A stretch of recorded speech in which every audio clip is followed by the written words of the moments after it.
फडणवीस यांचं आगमन झालेलं आहे।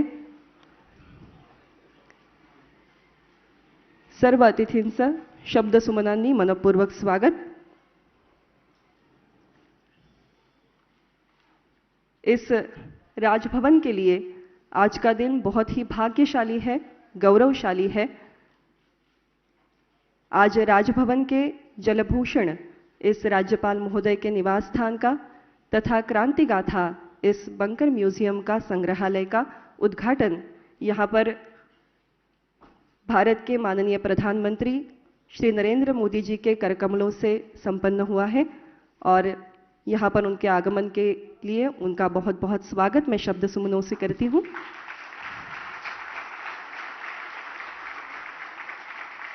और सभी अतिथियों से विनंती करती हूँ, प्रार्थना करती हूँ कि वो दीप प्रज्वलित करें।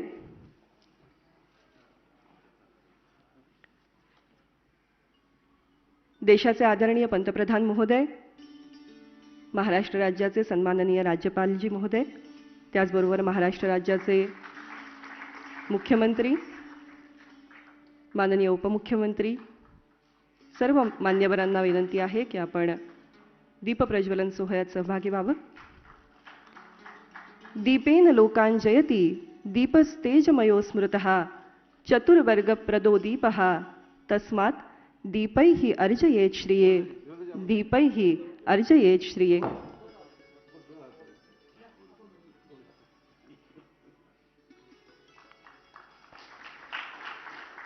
धन्यवाद।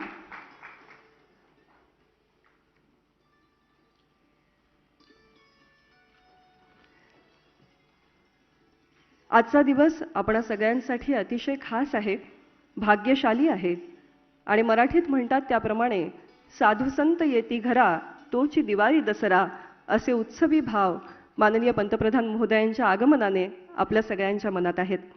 मैं सम्माननीय राज्यपाल महोदय जी को भारतवर्ष के प्रधानमंत्री आदरणीय श्री नरेंद्र मोदी जी का स्वागत करने की प्रार्थना करती हूँ। स्वागत स्वरूप जो चित्र उन्हें भेंट दिया जा रहा है उसमें उन्हें शॉल प्रदान की जा रही है और साथ ही एक चित्र भी प्रदान किया जाएगा जिसमें हमारे राष्ट्रीय पक्षी मोर के राजभवन में पाए गए मयूर पंखों का प्रयोग किया गया है। ये बहुत ही खूबसूरत मयूर पंख से सजी ये तस्वीर युवा कलाकार प्राची आंगड़े ने बनाई है।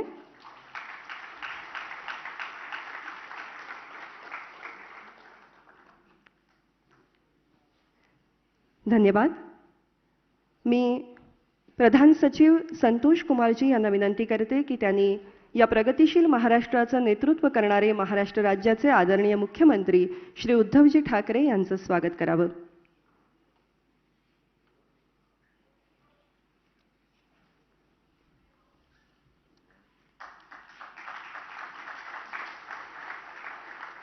यानंतर मी विशेष सचिव श्री राकेश नैथानी यांना विनंती करते की त्यांनी महाराष्ट्र राज्याचे उपमुख्यमंत्री श्री अजित पवार यांचं स्वागत करावं।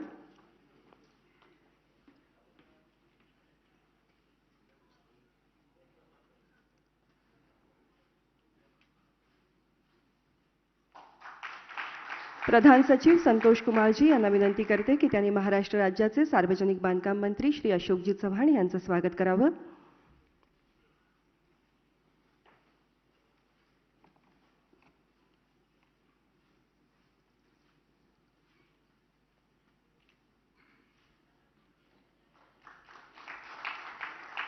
विशेष सचिव श्री राकेश नैथानी यांना विनंती करते की त्यांनी विरोधी पक्षनेते माननीय श्री देवेंद्रजी फडणवीस यांचं स्वागत करावं।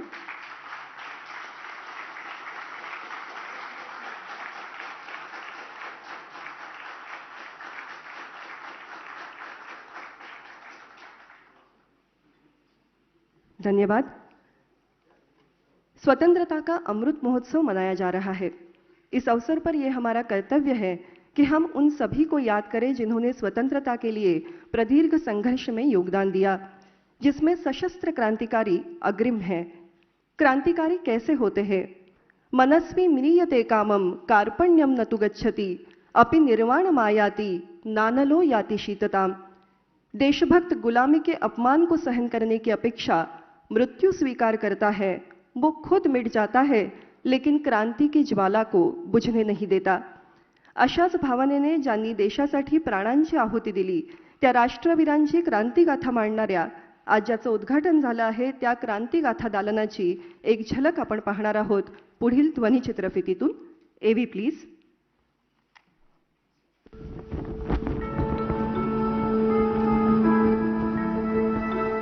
आजादी का अमृत महोत्सव हर पल देश की आजादी के लिए जीने वाले, आजादी के लिए अपना सब कुछ न्यौछावर करने वाले अनगिनत वीर वीरांगनाओं को नमन करने का उत्सव है.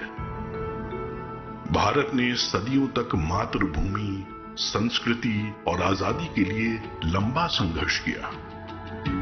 भारत के हर कोने में संघर्ष के अनगिनत पुरोधाओं ने आजादी की अलग जगाई.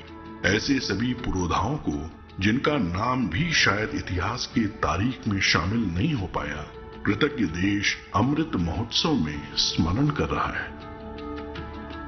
इसी कड़ी में एक अहम कदम है क्रांति गाथा संग्रहालय, जिसके जरिए महाराष्ट्र में स्वतंत्रता संग्राम से जुड़ी अनेक वीर वीरांगनाओं की त्याग और बलिदान की यश गाथा को देश की युवा पीढ़ियों के लिए सहेजा गया है. क्रांति गाथा संग्रहालय महाराष्ट्र राजभवन में स्थित एक ब्रिटिश कालीन भूमिगत बंकर का जीर्णोद्धार करके बनाया गया है. 15,000 स्क्वायर फीट में फैले इस बंकर का इस्तेमाल ब्रिटिश सरकार कभी युद्ध उपकरण और गोला बारूद के भंडार के लिए करती थी. 2016 में एक अन्वेषण में इस बंकर का पता चला, जिसे आज एक अनूठे संग्रहालय का रूप दिया गया है. यहाँ दर्ज हैं ऐसे बलिदानियों और आजादी के दीवानों की शौर्य गाथाएं जो दुर्भाग्यवश इतिहास के पन्नों में कहीं लुप्त हो गई. मराठा साम्राज्य की स्थापना करके हिंदवी स्वराज का नारा देने वाले छत्रपति शिवाजी महाराज क्रांतिकारियों के लिए प्रेरणा स्रोत हैं. 1857 में भारत के प्रथम स्वतंत्रता संग्राम के कुछ ही दशकों के बाद वासुदेव बलवंत फड़के और चाफेकर बंधु जैसे वीरों ने सशस्त्र क्रांति का परचम महाराष्ट्र में लहराया. लोकमान्य तिलक ने धार्मिक और ऐतिहासिक प्रतीकों द्वारा देशवासियों में राष्ट्र भक्ति की भावना को मजबूत किया. विनायक दामोदर सावरकर और उनके बड़े भाई बाबा राव सावरकर ने असंख्य युवाओं के साथ देश की पहली संगठित गुप्त संस्था अभिनव भारत बनाई. अनुशीलन समिति और युगांतर जैसी गुप्त संस्थाओं के साथ मिलकर अभिनव भारत ने उपनिवेशवाद पर कड़ा प्रहार किया. विदेशी कपड़ों का देश में सबसे पहला होलिका दहन तिलक के नेतृत्व में वीर सावरकर ने 1905 में पुणे में आयोजित किया. सावरकर की उच्च शिक्षा के लिए लंदन जाने पर अभिनव भारत की शाखाएं यूरोप में भी फैली. मुंबई की मैडम भिगाजी कामा ने 1907 में जर्मनी की अंतरराष्ट्रीय सोशलिस्ट कॉन्फ्रेंस में भारत का ध्वज लहराया. श्यामजी कृष्ण वर्मा, वीरेंद्र नाथ चट्टोपाध्याय, वीवीएस अय्यर, लाला हरदयाल जैसे अनेक वीरों के साथ मिलकर सावरकर ने सशस्त्र क्रांति का विस्तार किया. मदनलाल ढींगरा और अनंत लक्ष्मण कान्हेरे जैसे युवाओं ने प्रमुख अंग्रेज अधिकारियों की हत्याएं की. बौखलाकर दमनकारी शासन ने अभिनव भारत पर अपना शिकंजा कसा. क्रांतिकारियों को असहनीय यातना झेलने के लिए काला पानी की सजा दे दी गई. प्रथम विश्व युद्ध के समय जब गदर पार्टी का गठन हुआ तो उसमें महाराष्ट्र के वीर विष्णु गणेश पिंगले और डॉक्टर पांडुरंग खान खोजे जैसे लोग उत्साह से शामिल हुए. 1930 के दशक में भगत सिंह और उनकी संस्था के साथ जुड़कर शिवराम राजगुरु और विश्वनाथ वैशंपायन ने साहस के नए अध्याय लिखे. राजगुरु को भगत सिंह और सुखदेव के साथ 23 मार्च 1931 को फांसी दे दी गई. वासुदेव बलवंत गोगटे ने अंग्रेज अफसर को मारने की कोशिश की. लगातार जारी क्रांतिकारी प्रयासों के बीच नेताजी सुभाष चंद्र बोस के नेतृत्व में आजाद हिंद फौज की वीरता और मुंबई में 1946 की नौसेना विद्रोह का शौर्य सामने आया. आजादी के अनगिनत दीवानों के पराक्रम के सामने साम्राज्यवादी सोच आखिरकार बेबस हुई और भारत सन 1947 में आजाद हुआ। क्रांति गाथा संग्रहालय हमारे स्वतंत्रता सेनानियों के योगदान को संरक्षित करने के लिए एक तीर्थ स्थल से कम नहीं है। आज जब देश महान व्यक्तित्वों के जीवन से प्रेरणा लेकर राष्ट्र निर्माण के संकल्पों की सिद्धि के लिए तेज गति से बढ़ रहा है, तो क्रांति गाथा जैसी पहल हर देशवासी को गर्व से भर देती है। जय हिंद। क्रांती गाथा हे संग्रहालय नक्कीच मुंबईच्या वैभवामध्ये भर घालणारं असं या महाराष्ट्र राज्याचं नेतृत्व करणारे माननीय मुख्यमंत्री महोदय श्री उद्धवजी ठाकरे यांची कॅमेरावर असलेली हुकूमत सुद्धा आपल्याला ठाऊक आहे। त्यांनी महाराष्ट्राचं आणि मुंबईचं विहंगम दर्शन आपल्याला घडवलेलं आहे आणि आज त्यांच्या कलाकार नजरेतून या दोन्ही वास्तूंकडे ते कसं पाहतात हे जाणून घेणं नक्कीच उद्बोधक असेल। यानंतर मी महाराष्ट्र राज्याचे माननीय मुख्यमंत्री श्री उद्धवजी ठाकरे यांना विनंती करते की त्यांनी सभेला संबोधित करावं।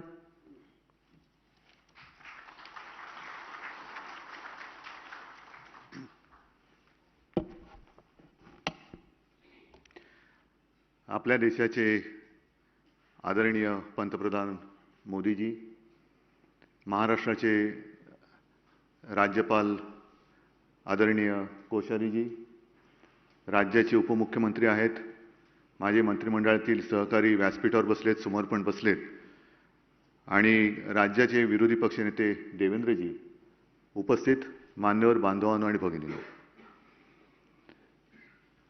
काय बोलायचं पंचायत आहे, कारण कोणत्या नजरेने बघतोय हा प्रश्न थोडा या बाबतीत विचित्र आहे।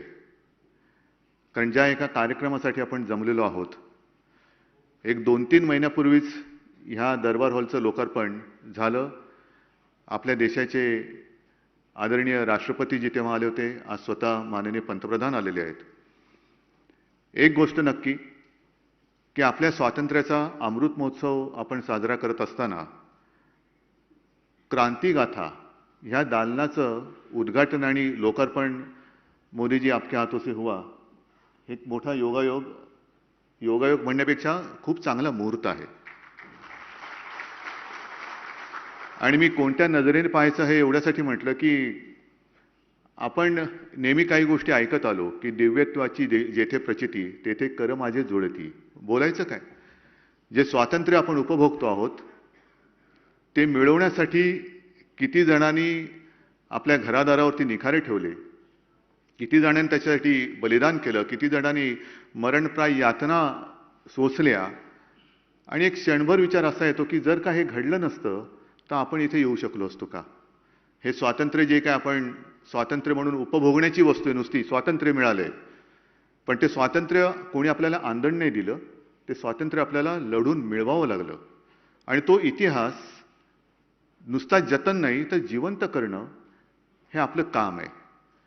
कारण काळ पुढे चाललेला आहे, झालं स्वातंत्र्य पारतंत्र्य आपल्याला 150 वर्ष होती, आपण त्याच्यात होतो, त्याच्यानंतर स्वतंत्र होऊन 75 वर्ष झाली, आणखीन पुढे पुढे आपण जात राहणार। पण ते जात असताना आपल्याला ह्या ज्या काही गोष्टी पुढच्या पिढीला द्यायच्या आहेत ते काम जर का आपण केलं नाही तर मला असं वाटतं आपण आपल्या कर्तव्याला मुक्त आहोत। आणि म्हणून आज एक अप्रतिम म्हणजे एक 2016 साली हा एक भुयार म्हणा खंदक म्हणा आपल्याला सापडला। त्यावेळेचे राज्यपाल महोदय विद्यासागररावजी होते, ते पण मला सांगत होते की उद्धवजी कभी आओ तो सही, देखो तो सही। तेव्हा काही येणं झालं नाही आणि मनात विचार असा होता की एक खंदक आणि भुयार जाऊन बघून करायचं काय, पण आज अप्रतिम त्याचा उपयोग होतो आहे। आणि आता आपण जी फिल्म बघितली त्याच्यात एक शब्द फार मला महत्त्वाचा वाटला की तीर्थक्षेत्र, तीर्थस्थळ हे एक तीर्थस्थळ आहे। कारण सगळे क्रांतिकारक ज्ञात अज्ञात मध्ये 1 मेच्या आपल्या महाराष्ट्र दिनी महाराष्ट्र राज्याच्या वतीने आपण एक पुस्तक प्राथमिक स्वरूपात एक केलेलं आहे, कारण अजून माहिती गोळा होते, ज्याला आपण म्हणतो ज्ञात अज्ञात। हे असे अनेक क्रांतिकारक ज्यांनी आपल्यासाठी त्याग केला त्यांचं एक कुठेतरी संकलन व्हायला पाहिजे, एक निदान एक आठवण म्हणा, माहिती म्हणा, ती आपण त्या पुस्तकात दिलेली आहे। आणि म्हणून मला असं वाटतं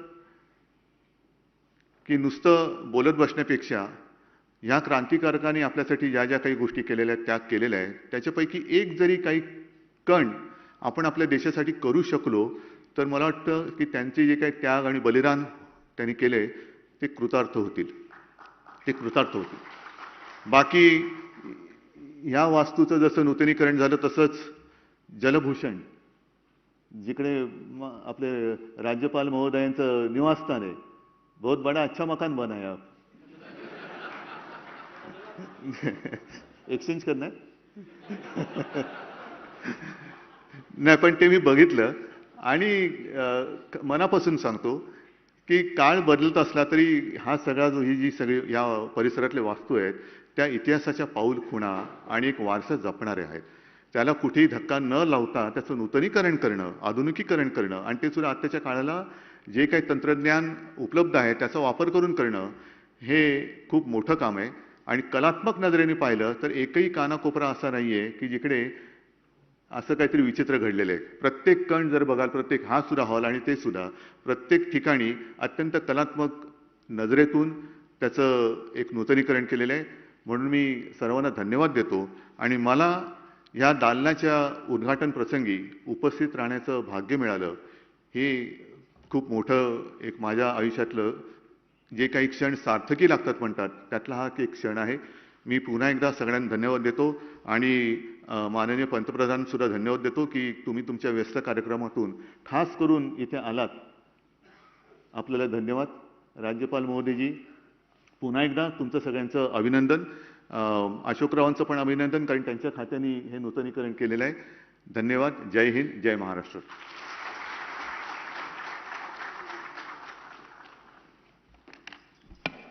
धन्यवाद.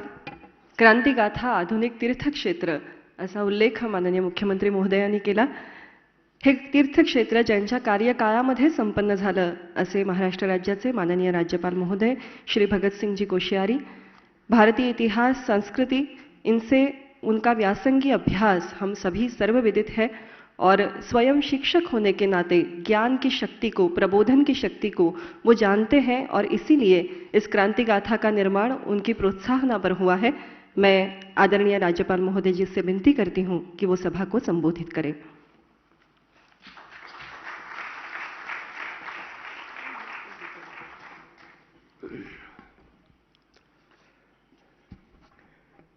आदरणीय प्रधानमंत्री जी, हमारे माननीय मुख्यमंत्री उद्धव जी, माननीय उप मुख्यमंत्री श्री अजित जी, पीडब्ल्यू मंत्री श्री अशोक जी, नेता प्रतिपक्ष श्री देवेंद्र फडणवीस जी, हमारे चीफ जस्टिस श्रीमान दत्ता जी, यहाँ उपस्थित सभी जनप्रतिनिधिगण, सभी प्रबुद्धजन, भाइयों बहनों और मीडिया के साथियों, आज़ादी के अमृत महोत्सव पर सिंधु सागर और बाण गंगा के तट पर अवस्थित इस राजभवन में आज जलभूषण और ऐतिहासिक बंकर में महाराष्ट्र के क्रांतिवीरों को समर्पित क्रांति गाथा के लोकार्पण के अवसर पर आप सबका मैं अभिनंदन करता हूं, स्वागत करता हूं. आदरणीय प्रधानमंत्री जी, इस छोटे से कार्यक्रम के लिए लोग मुझे कह भी रहे थे कि प्रधानमंत्री जी आएंगे भी क्या. आपने सहमति दी. ये आपका अपने सहयोगियों के प्रति स्नेह और उन पर विश्वास का परिणाम है. मैं आपको इसके लिए बहुत बहुत आभार प्रकट करता हूं. मैं इस काम में हमारे मुख्यमंत्री जी, विशेष करके हमारे उप मुख्यमंत्री जी और लोक निर्माण मंत्री जी, जिन्होंने समय समय पर बड़ा सक्रिय रूप से सहयोग दिया, इसके कारण से इस समय पर संपन्न हुआ, मैं उनका भी आभार प्रकट करता हूं. मैं अपने अधिकारी विशेष करके मनोज सोनिक, जो यहाँ के एसीएस हैं, जब उन्होंने देखा कुछ देर हो रही है, प्रधानमंत्री आने वाले हैं, तो जाने कहाँ से फौज इकट्ठा करके कर्मचारी अधिकारी ऐसे सारे लोगों को इकट्ठा करके समय पर पूरा करने में बड़ा सहयोग दिया। उनको और उनके सभी सहयोगी अधिकारियों, इंजीनियरों को भी मैं धन्यवाद देता हूँ। मैं विशेष करके अपने जो मजदूर हैं, आप जानते हैं कि हमारे प्रधानमंत्री जी का एक प्रमुख प्रार्थना है। अब अक्सर पहले अपने भाषण में वो बोलते थे, वैष्णव जन तो तेने कहिए जो पीर पराई जाने रे। तो ऐसे जो आज भी जो पीड़ा सहन कर रहे हैं, लेकिन अपना खून पसीना बहा करके रात दिन लग करके 24 घंटा काम करके इस काम को पूरा किया, ऐसे मैं अपने श्रमिकों और मजदूर भाइयों को भी अभिनंदन करता हूं, उनके प्रति भी आभार प्रकट करता हूं। मैं इस क्रांति गाथा के लिए, अभिनव प्रयोग के लिए प्रसिद्ध इतिहासकार भाई विक्रम संपत को, ये उनकी संकल्पना थी और उस संकल्पना को पूरा करने के लिए मेरे सहयोगी, मेरे ओएसडी नैथानी ने जन सहयोग से, बाह्य सहायता से इतना बड़ा कार्यक्रम, इतना बड़ा प्रोजेक्ट किया। मैं उनका भी आभार और अभिनंदन करता हूँ।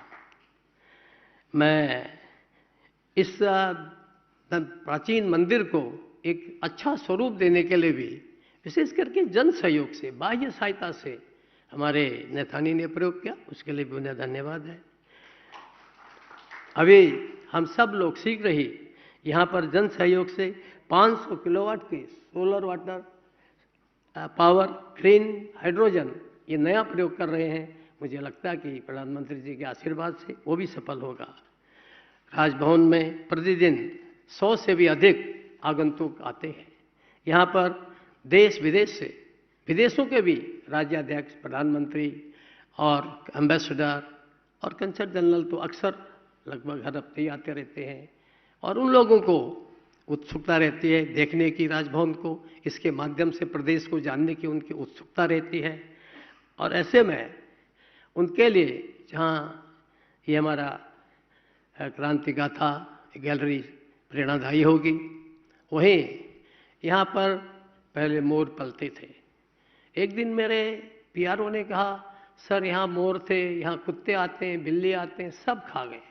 तो मुझे बड़ा कष्ट हुआ। तो मैंने यहाँ के चहल साहब हैं यहाँ, मैंने कहा कि भाई ये सब आखिर मोरों ने क्या कसूर क्या खाई जा रहे हैं, इनको ख़त्म कर रहे हैं। और उन्होंने यहाँ से कुत्ते बिल्लियों को अच्छी जगह पर आदित्य जी पहुँचा करके, और अब मोर है, बहुत लोग आते हैं, आनंद लेते हैं।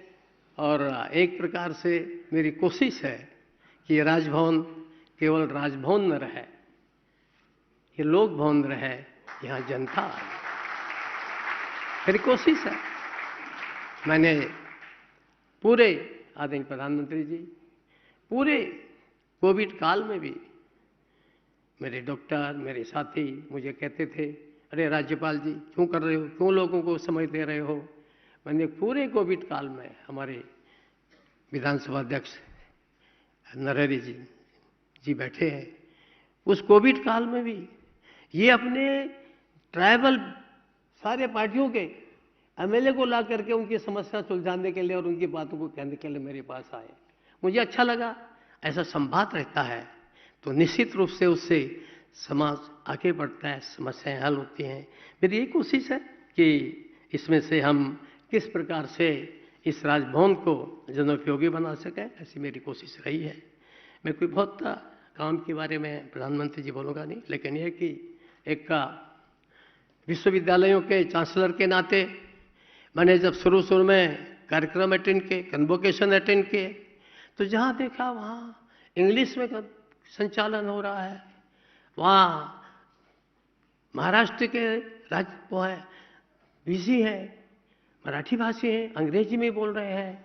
तो मैंने उनसे कहा, भाई मैं मराठी समझता हूँ, थोड़ा बोलने का अभ्यास नहीं है, आप सब मराठी में संचालन करो और भाषण भी मराठी में दो। सौभाग्य से पता नहीं हमारे मुख्यमंत्री जी को कैसा लगेगा, पर प्रयास मैंने किया है। कोशिश की है कि विश्वविद्यालय में कुछ नए से नए प्रयोग हों। अपने फ्रांसीसी कंपनी डेसॉल के सहयोग से एमयू करके नागपुर विश्वविद्यालय में हमारे सैनिक यंत्रों के निर्माण की शिक्षा दी जा रही है, उसके लिए डिग्री और डिप्लोमा दिए जाएंगे, बच्चों को रोजगार मिलेगा। मुंबई के विश्वविद्यालय में गोवा के विश्वविद्यालय के साथ मिलकर के समुद्री विज्ञान की पढ़ाई शुरू की गई है और NEP 2020 के हिसाब से अनुसार हमारे अनेक विश्वविद्यालयों ने यूरोप और अमेरिका के विश्वविद्यालयों के साथ MOU किया है। अब उनके बच्चे यहाँ पढ़ेंगे, हमारे बच्चे वहाँ पढ़ेंगे, आधी पढ़ाई यहाँ, आधी पढ़ाई वहाँ, और वो डिग्री एक दूसरे के देश में दी जाएगी। इस प्रकार का प्रयास मेरी ओर से, हमारे सारे मित्रों की ओर से, मेरी ओर से क्या, हमारे जो साथ के लोग हैं उनकी ओर से किया जा रहा है। राज्यपाल महाराष्ट्र को जनजाति के विकास के लिए संविधान के अनुसार बहुत से प्रावधान किए गए हैं। उसको आप साधारण भाषा में राइट्स, अधिकार बोल सकते हैं, पर मैं कहता हूँ कुछ कर्तव्यों का प्रावधान किया गया है। मैंने कोशिश की है कि उन प्रावधानों के उपयोग किया जाए। उनके उपयोग से पिछले 1 वर्ष के अंदर, 1-1.5 वर्ष के अंदर 23,000 लोगों को मकान मिले। उनके मकान जो है वह रेगुलर किए गए, रेगुलराइजेशन किया गया। पहले उनके जो फॉरेस्ट संबंधी मामले होते थे, DM ही उनको सुनता था, वही उसका रिव्यू अधिकारी होता था। मैंने अब उसका रिव्यू अधिकारी डिविजनल कमिश्नर को कर दिया है। उससे काफ़ी लोगों को लाभ हो रहा है और मैं उसका मॉनिटरिंग भी करता हूँ, और बीच में नहीं भी करता हूँ तो नरेश जी मेरे कान पकड़ते हैं, तो इसलिए कोशिश करता हूँ कि उनको उसका लाभ मिले। ऐसे ही उनके लोकल उत्पादन कैसे आगे बढ़े, इस दृष्टि से भी मैंने बहुत प्रयास किया कि हमारे छात्रों को बैम्बू की बनी हुई राखियाँ सारे विश्वविद्यालयों में हमारे छात्र लोग लेते हैं और उससे उनको प्रोत्साहन मिलता है। ऐसे उनका फर्नीचर और सारी चीज़ें वो आगे बढ़ें, क्योंकि बहुत स्थिति खराब है एकदम। मैं जब जाता हूँ आदिवासी क्षेत्रों में तो मुझे ऐसा लगता है कि अभी भी बहुत कुछ हमको वहाँ करना है। केंद्र सरकार कर रही है, प्रदेश सरकार कर रही है, परंतु अभी मैं बहुत कुछ करना है। मुझे लगता है कि जिस ढंग से आदरणीय प्रधानमंत्री जी प्रयास कर रहे हैं, प्रदेश सरकार भी कर रही है, उनकी समस्याएं हल होंगी। हमें ये जो बोर्ड है, डेवलपमेंट बोर्ड विकास की दृष्टि से बनाए गए थे। यदि 2 साल से डेवलपमेंट बोर्ड यहाँ बने नहीं हैं, लेकिन तो भी मैं समय समय पर थोड़ा उनकी समीक्षा करता हूँ, क्योंकि प्रावधान है संविधान में, नहीं करूँगा तो फिर वो भी मुश्किल है। लोग कहेंगे क्या क्या तुमने, तो उससे कोशिश करता हूँ। विशेष करके सिंचाई योजनाएं, हमारे आदरणीय जयंत जी बैठे हैं मंत्री, इनके साथ भी बैठक हुई, ये भी बैठकों में आए, अधिकारी भी बैठक में आते हैं। लेकिन प्रदेश के अंदर 80 ऐसी योजनाएं हैं सिंचाई की जो 20 या 20 साल से ऊपर से चल रही हैं। कुछ को तो 40 साल हो गए, कुछ में 90% काम, कुछ में 70%, 75% काम, लेकिन योजना का लाभ नहीं मिल रहा है। ऐसी आधी अधूरी योजनाएं पड़ी हुई हैं। मैं, आप भी बैठे हैं, मुख्यमंत्री जी बैठे हैं, क्योंकि मैं किसान का बेटा हूँ और गरीब परिवार से आता हूँ। एकदम लगता है कि अब पानी नहीं मिलता। औरंगाबाद गया था, एक दिन मैं रात रहा, लोग मुझे आकर बोले कि इतने 7 दिन बाद, 5 दिन बाद पानी मिलता है। तो मुझे लगता है कि प्रधानमंत्री जी, जब पहले शायद अरुण जेटली जी ने कहा था मोदी है तो मुमकिन है, और मैं आज 8 साल के बाद कहता हूं कि मोदी है तो मुमकिन है, और मोदी है मुमकिन है तो ये योजनाएं भी पूरी हों। ये मैं आपसे विनम्र प्रार्थना करता हूं, क्योंकि मेरे जैसे सामान्य आदमी को इतने बड़े राज्य की, इतने सुंदर राज्य की एक राज्य सेवक के रूप में जिम्मेदारी दी है, तो ये अगर पूरे हो जाएगा तो मैं सोचता हूँ कि एक प्रकार से आपने जो मुझे यहाँ भेजा है, यहाँ आना मेरे लिए सार्थक होगा, या मैं मानूंगा कि मेरा यहाँ आना सार्थक हुआ है।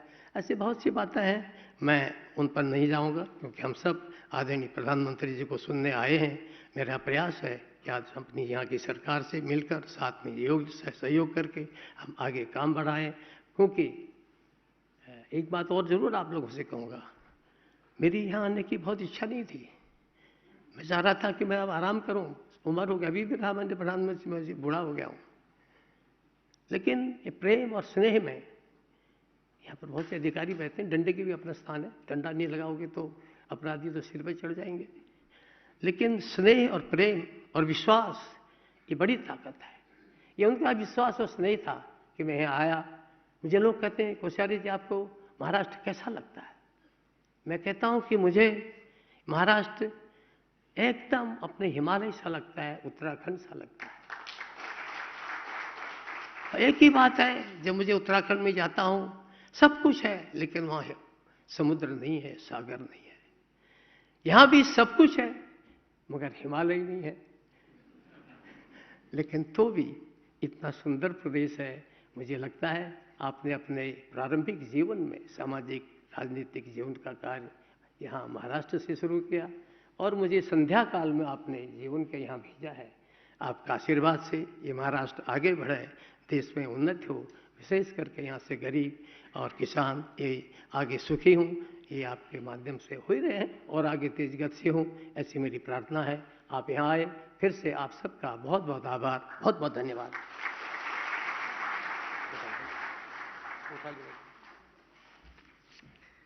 माननीय राज्यपाल महोदय जी का बहुत बहुत धन्यवाद। एक जुनं संस्कृत वचन आहे, शस्त्रेण रक्षिते राष्ट्रे शास्त्र प्रचर्चा प्रवर्तते। जब देश राष्ट्र शस्त्र संपन्न होता है तभी वहां पर शास्त्रों का विकास हो सकता है, और जिनके वक्तृत्व में और नेतृत्व में इसी विचार की आभा हमें दिखाई देती है, ऐसे हैं हमारे भारत के प्रधानमंत्री माननीय श्री नरेंद्र जी मोदी।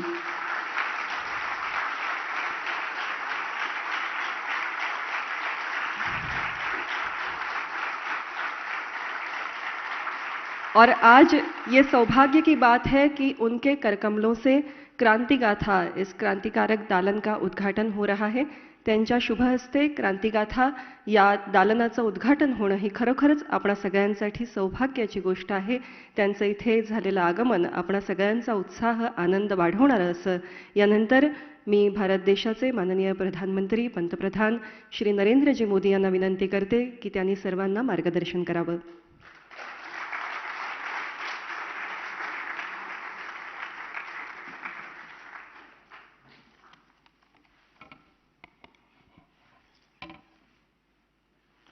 महाराष्ट्र के गवर्नर श्री भगत सिंह कोश्यारी जी,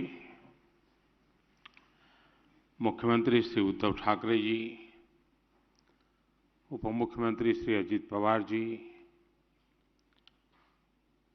श्री अशोक जी, नेता विपक्ष श्री देवेंद्र फडणवीस जी, यहाँ उपस्थित अन्य महानुभाव, देवी और सज्जनों, आज वट पूर्णिमा भी है और संत कबीर की जयंती भी है। सभी देशवासियों को मैं अनेक अनेक शुभकामनाएं देता हूं।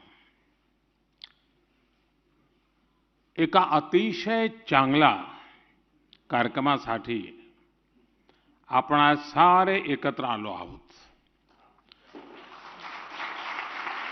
स्वातंत्र्य समरातील वीरांना समर्पित क्रांतिगाथा ही वास्तू समर्पित करताना मला अतिशय आनंद होतो आहे।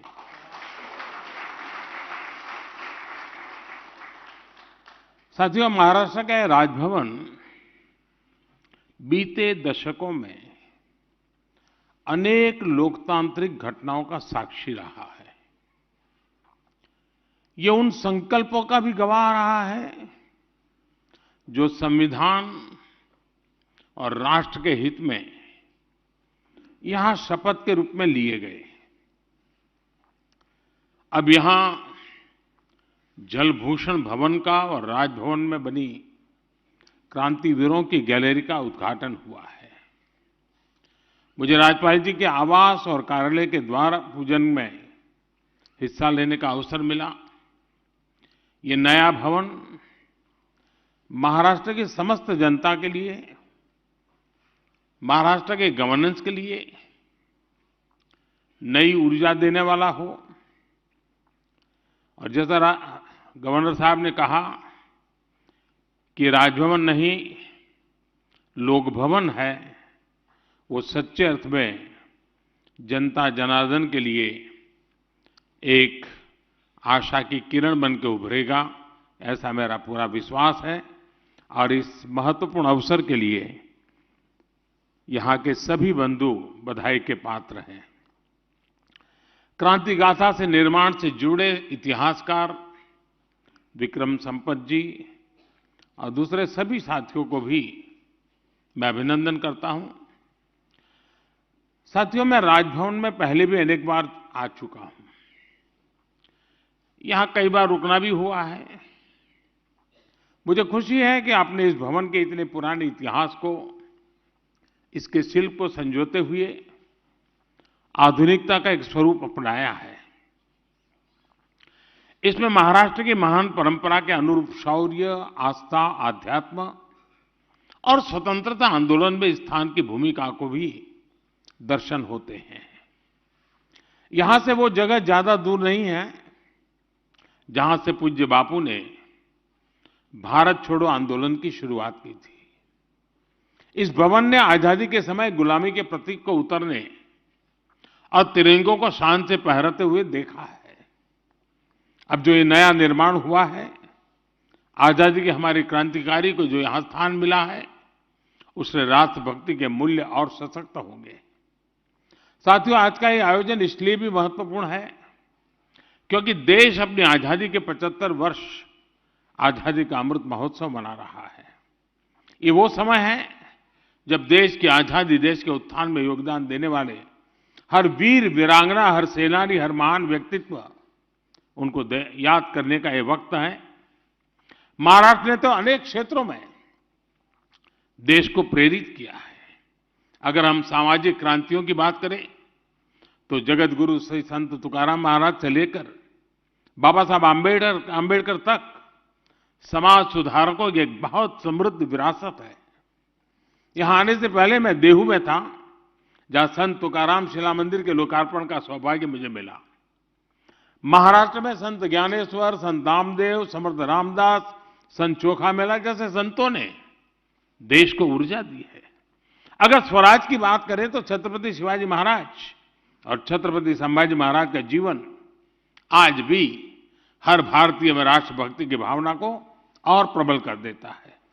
जब आजादी की बात आती है तो महाराष्ट्र ने तो ऐसे अनगिनत वीर सेनानी दिए जिन्होंने अपना सब कुछ आजादी के यज्ञ में आहुत कर दिया।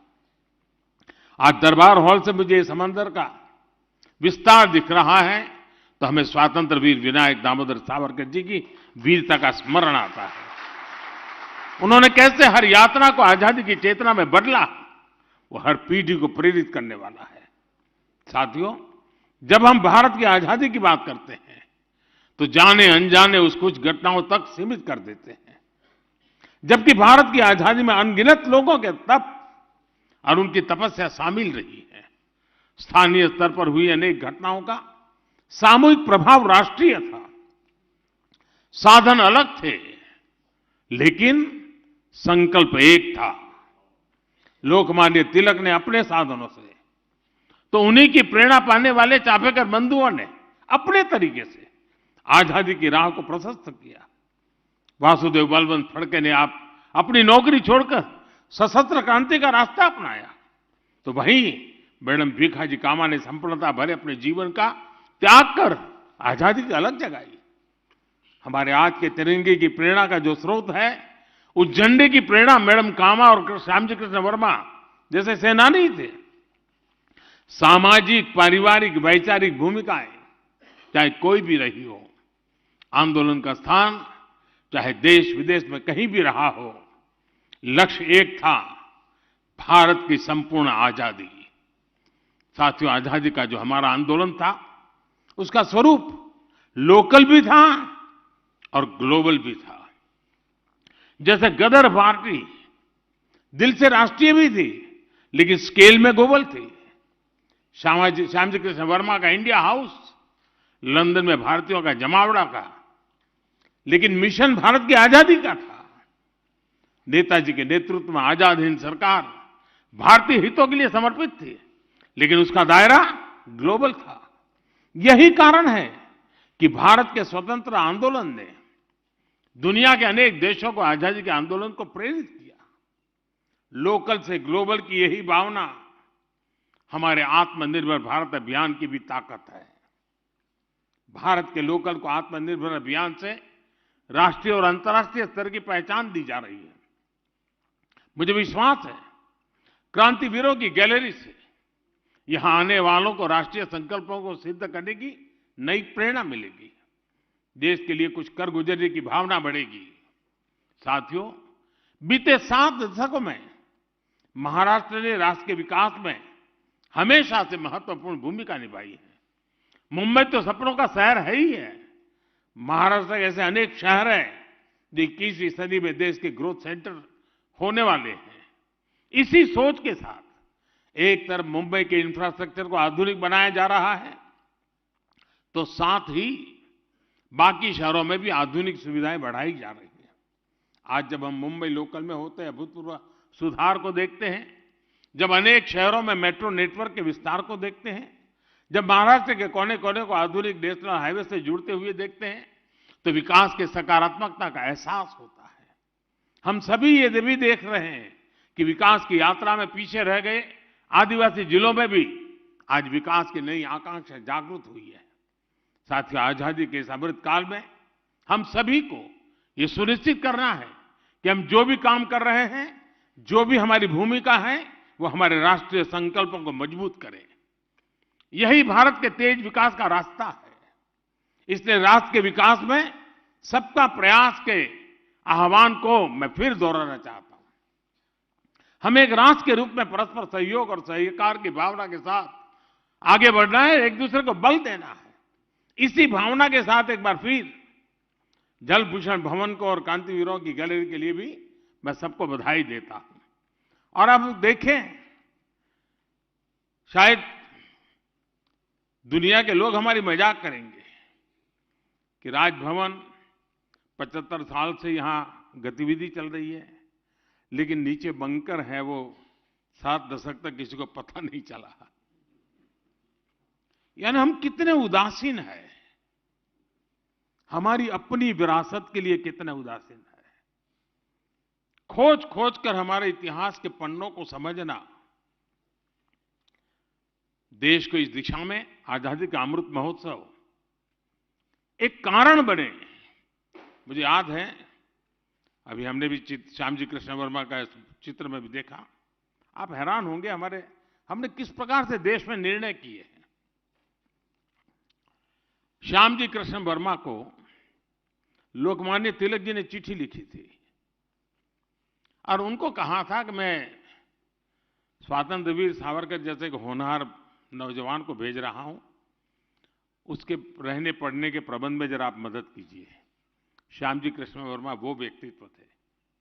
स्वामी विवेकानंद जी उनसे साथ सत्संग किया करते थे और उन्होंने लंदन में इंडिया हाउस, जो क्रांतिकारियों की एक प्रकार से तीर्थ भूमि बन गया था, और अंग्रेजों के नाक के नीचे इंडिया हाउस में क्रांतिकारियों की गतिविधि होती थी। श्यामजी कृष्ण वर्मा जी का देहावसान 1930 में हुआ। 1930 में उनका स्वर्गवास हुआ और उन्होंने इच्छा व्यक्त की थी कि मेरे अस्थि संभाल के रखे जाएं और जब हिंदुस्तान आजाद हो तो आजाद हिंदुस्तान की उस धरती पर मेरे अस्थि ले जाए जाएं।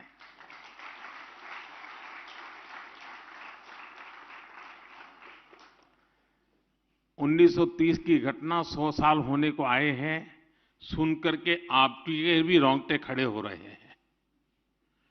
लेकिन मेरे देश का दुर्भाग्य देखिए, 1930 में देश के लिए मर मिटने वाले व्यक्ति, जिसकी एकमात्र इच्छा थी कि आजाद भारत की धरती पर मेरे अस्थि जाएं ताकि आजादी का जो मेरा सपना है, मैं नहीं, मेरे अस्थि अनुभव कर ले, और कोई अपेक्षा नहीं थी।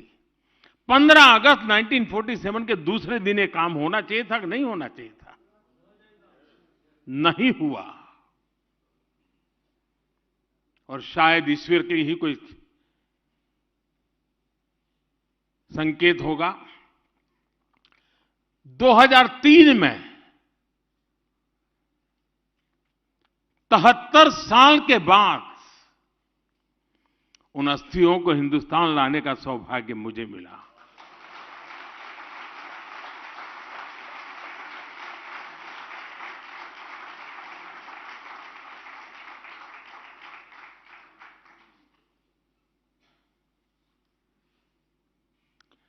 भारत मां के एक लाल के अस्थि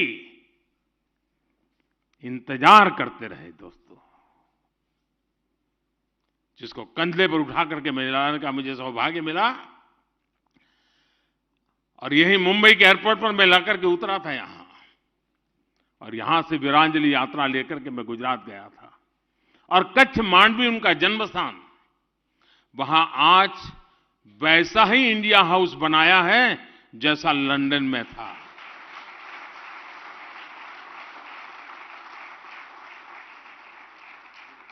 और हजारों की तादाद में स्टूडेंट्स वहां जाते हैं,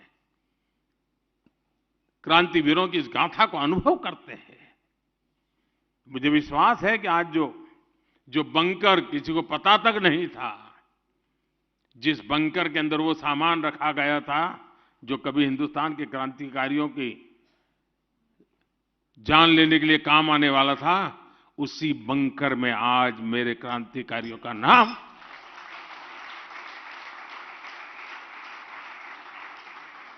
ये जज्बा होना चाहिए देशवासियों में जी, और तभी जाकर के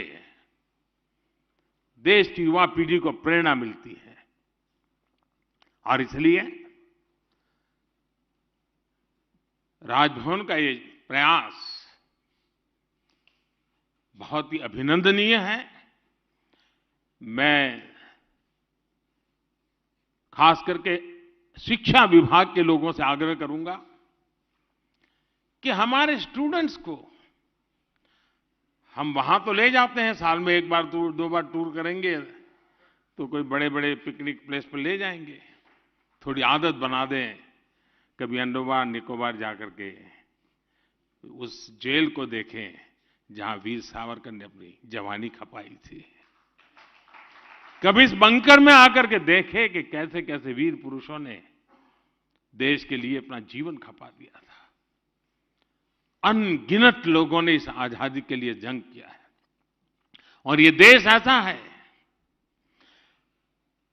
1200 साल की गुलामी काल में कोई ऐसा दिन नहीं होगा जब हिंदुस्तान के किसी न किसी कोने में आजादी की अलग न जगी हो जी। 1200 साल तक ये दिमाग, ये मिजाज इस देशवासियों का है। हमें उसे जानना है, पहचानना है और उसको जीने का फिर से एक बार प्रयास करना है, और हम कर सकते हैं साथियों। इसलिए आज का ये अवसर मैं अनेक रूप से महत्वपूर्ण मानता हूं। मैं चाहता हूं कि ये क्षेत्र सच अर्थ में देश की युवा पीढ़ी के प्रेरणा का केंद्र बने। मैं इस प्रयास के लिए सबको बधाई देते हुए, आप सबका धन्यवाद करते हुए मेरी वाणी को विराम देता हूं।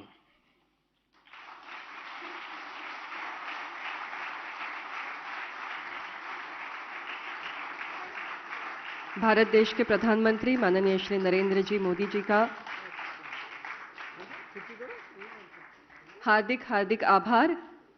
और मैं सभी से विनती करती हूं कि आप कृपया इसी सभागृह में मौजूद रहें। सर्व मान्यवरों से मनपूर्वक आभार। और प्रधानमंत्री ने राजभवन में क्रांति गाथा गैलरी का उद्घाटन किया। उन्होंने कहा कि आने वाले दिनों में ये जो क्रांति गाथा गैलरी